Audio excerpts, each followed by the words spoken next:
Welcome to MOOC's online program. I am Christopher from Madras Christian College, trying to help you understand the topic urbanization and population. As an introduction, I want to bring to your notice that the 20th century witnessed a rapid shift of population from rural to urban areas in most of the countries of the world. Merely 13% of the global population lived in urban areas in 1900, which increased to 29% in 1950 and crossed more than 50% in 2009. 2023, it now stands at 56%. This is the shift of population from rural to urban in most of the countries of the world, and that is what we will try to study today. What is urbanization? Urbanization is nothing but the increase in the population of people living in the towns and cities of various countries around the world, which is happening in almost all the countries in the world. What are the criteria of defining urbanization, or what actually makes urbanization, or we can say characteristics of urbanization? All the municipal places or municipalities, corporations in cities, cantonment boards or notified town area committees, all these come under the definition of urban centers. All other places which satisfy the following criteria: a minimum population of more than 5,000, at least 75% of the male working population are engaged in non-agricultural pursuits. Usually, major agriculture centers are not considered as urban centers. A density of population of at least 400 people per square kilometers is also a characteristics of urban centers or urban cities. There are a lot of challenges that we face in the process of urbanization, or the reasons by which cities have become urban centers, and with a huge amount of population migrating to these towns and cities, a lot of challenges emerge to meet the needs of this large population that has migrated to these centers for their self development or individual development or family mobility. Major challenges are broadly classified under two levels. One is the weak and unpredictable financing frameworks that limit the ability of urban local bodies to manage their resources effectively. Finance is the major problem with regarding to urban local centers, because they are not able to raise funds to develop the infrastructures. The second one is the already built environment. The supply of both land and infrastructure is falling very behind the demand that happens due to acceleration of urban centers, or the rapid growth in terms of urbanization. Out of date and static master plans to develop cities are a major challenge or a weak strategy in terms of urbanization. Rigid master plans and restrictive zoning regulations limit the land available for constructing cities, which are able to grow in accordance with the changing needs. Most of the time, our own rules and regulations do not allow cities to mushroom into better urbanized centers, coping up with the demand that is needed when there is a large scale migration of people into these cities. The other problems are like fractured planning structures which are incapable of integrating planning in terms of land use. The perfect planning to use the available land is very, very important in terms of urbanization. Infrastructure planning and finance across the metropolitan areas have not been properly planned by the governments, so that the perfect urbanization could materialize or be seen by the people. The legal, regulatory and institutional basis for land management does not function efficiently, and they lack a lot of rules and regulations that do not enhance the quality in terms of urban life. Urban services like water, wastewater management, solid waste management do not reach many residents, or we should say they do not have access to these services which are very, very mandatory or important, pertinent in terms of urban development. They do serve or receive very sporadic and unreliable services most of the year, and that is a handicap for a majority of people. Public transport services, which is another important in terms of urbanization, provide inadequate services, and non-motorized transit for pedestrians, bicycles and handcarts is also limited, which force this traffic to compete with cars, trucks and motorcycles for space on the streets. A special pathway for pedestrians and non-motorized vehicles have been in the demand in most of the cities, and many of them have not been materialized yet.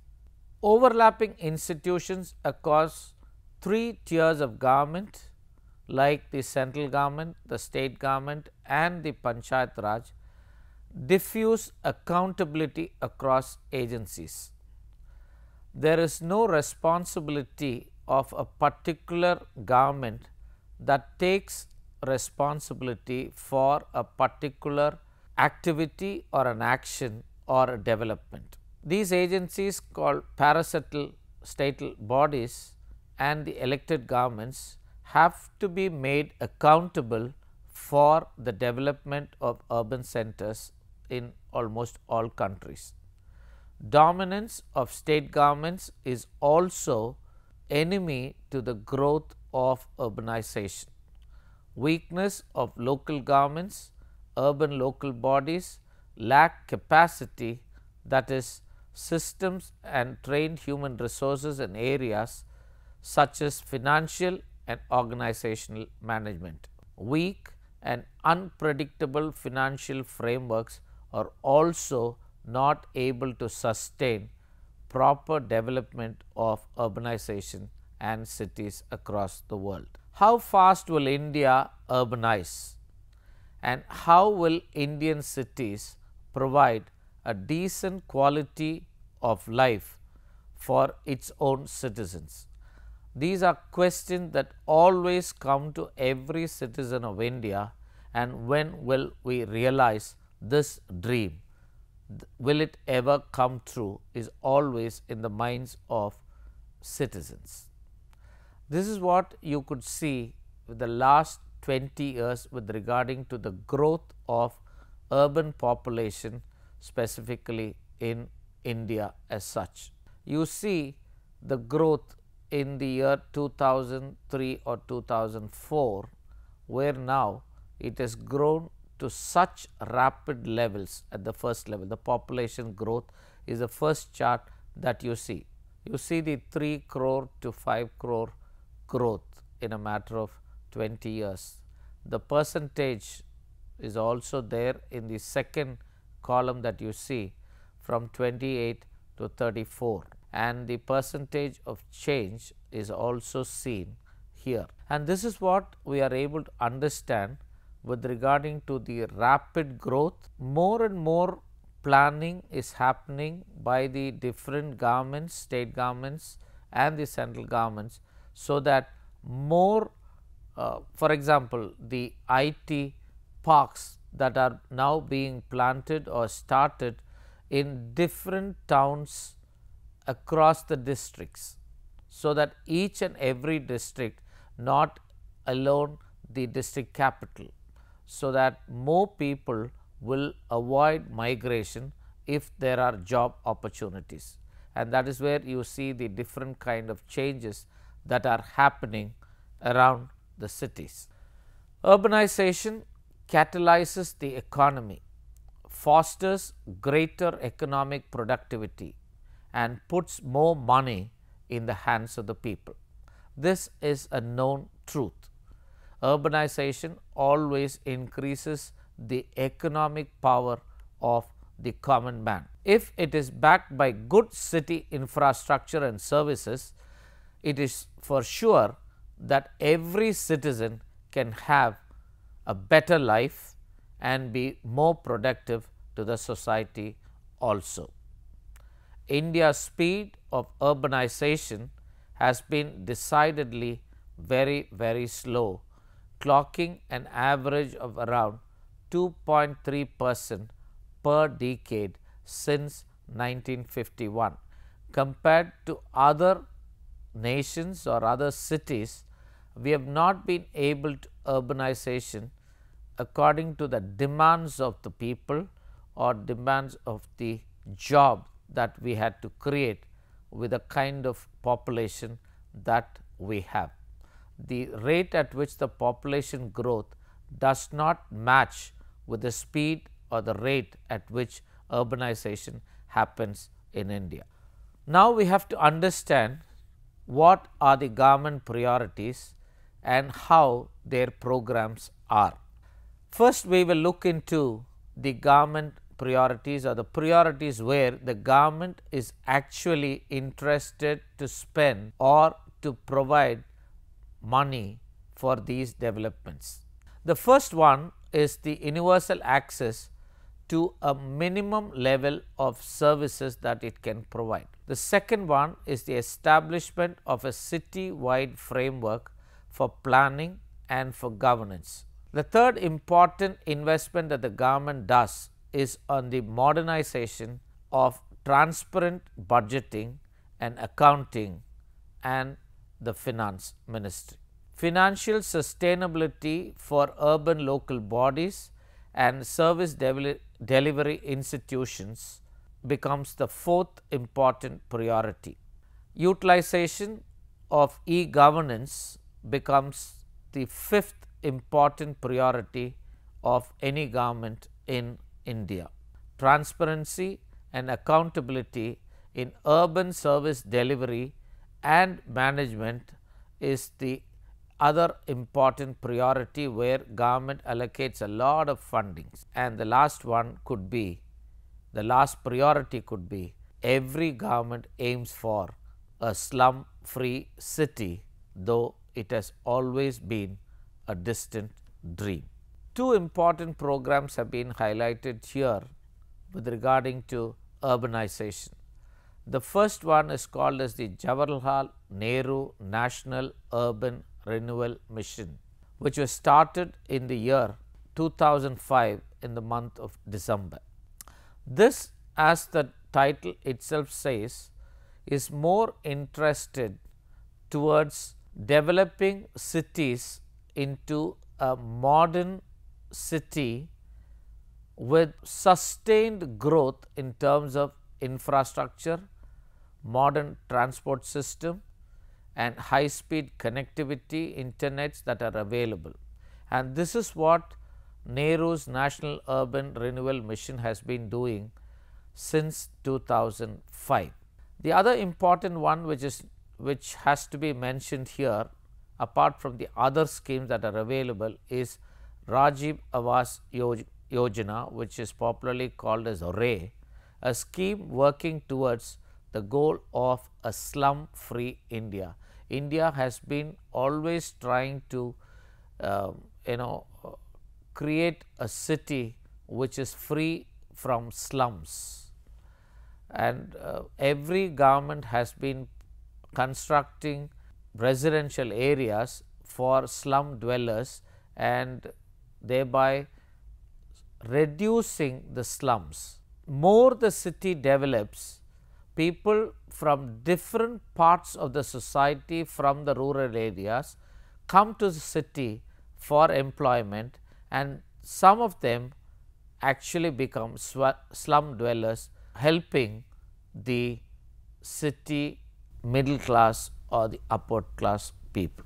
How do we now conclude understanding the process of urbanization along with the challenges that we face with regarding to urbanization? Every urban area face acute shortage of civic amenities, and they are not able to deal with the rapid increase in the urban population or the faster urbanization. India has to push a lot of several urban reforms and policy changes that have been initiated since 1990s. Urban local bodies from 1993, or the Panchayat Raj system that has been the Gandhi's dream, the third tier of government that came into existence constitutionally, have resulted in the growth of urbanization much faster than pre-1990s. Also, we can achieve this goal through the initiatives like Jawaharlal Nehru National Urban Renewal Mission, currently replaced by Smart Cities Mission, and Amrut, Atal Mission for Rejuvenation and Urban Transformation. These have always accelerated to an extent the urbanization process, though every urban center, especially in India, is facing shortage not only in terms of civic amenities, but also in terms of residential facilities, including food. These are the resources that are available for you. For example, urbanization in India, the trends, pattern and policy issues, written by Rambabu and Bhagat. Online resources are also mentioned here for extra additional reading. The report on the World Bank also gives you a lot of statistical data and the financial implications that are needed in terms of urbanization, especially from Indian perspective or Indian point of view. Macro Trends has also been able to provide you with a lot of information with regarding to the problems that we face between the population growth, the urbanization and the globalization, not only with India, but in comparison to other countries of the world. That one of the important causes for overpopulation is resource depletion. More people require more food, water, energy and other resources for their own survival. As these become increasingly scarce, people suffer in urban centers. Human population increase is also related to deforestation pressures. More people means we need more food, more wood products and more firewood. The other important problem would be the loss of fresh water. One of the byproducts of population growth has been stress on fresh water supplies. Water stress is the new problem of new cities. This has also given increase to lower life expectancy also, especially in countries like Asia and sub-Saharan Africa. Emergence of new pandemics and epidemics have also happened because of overpopulation. According to World Health Organization, one of the leading causes for the speedy occurrence of pandemic was overpopulation in most of the countries. With the growing globalization and international trade and travel, the chances of an increase in the emergence of new epidemics and pandemics have risen significantly. In overpopulated nations, the available jobs are also very few than the overall job seeking population. This contributes to high levels of unemployment. Generating employment for a huge population like a country like India is also very difficult. Human population growth and climate change have grown hand in hand as the use of fossil fuels have exploded to support industrialized societies. Human activities simply alter the natural process combined, thus destroying the natural ecosystems supporting biodiversity. Overpopulation can also lead to overcrowding and a lack of resources, which make it difficult for people to find adequate housing and residential facilities. There are also compulsions of poverty too. Poverty is another reason for the increase in population in the cities. More poor parents have more poor children. This is bad for any urban society. Apart from all these challenges that face the urban society, it is always better to conclude with solutions wherein we could try to reduce the challenges and suggest some remedies in terms of overpopulation. It is high time that we prevent the rapid growth of population, which is a key to the victory over poverty, illiteracy, unemployment and even economic backwardness in the urban world. The increasing population will only swallow the growing development of a nation and benefit of advanced technology. The following measures could help in reducing the population. The first important one could be the family planning that could be promoted. For a good and prosperous nation, it is necessary that its residents are healthy and their numbers are in sync with country's natural wealth. For this, modern methods and measures of family planning should be adopted. There is a suggestion among the academic fraternity that the marriage age should also be increased, so that the number of children since the age of 21 will be reduced, but that requires a strong political will accompanied by an effective system of governance. It is also necessary to make some qualitative improvement in the population, especially in terms of a balanced ratio. The gap between the children should at least be 5 years and the number of offspring should not exceed 2 children per family, which China has already adopted. Improvement in public health services, another important remedy that is suggested. It is necessary to pay attention to all the public health and cleanliness to increase man's economic capacity. In each state, emphasis should be on pollution free and clean environment in urban and rural areas.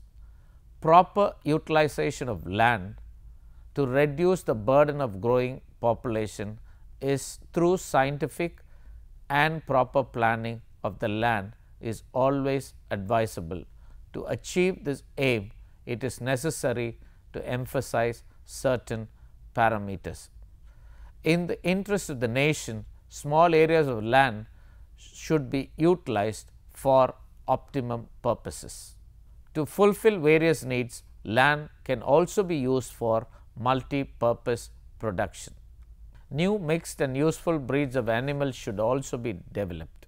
The last point for suggestion could be the need for education. To improve the condition of the urban centers, proper educational facilities through schools and colleges need to be started by government, so that more and more people will become illiterate and will be able to understand the nuances of urbanization and the problems of overpopulation. Thank you.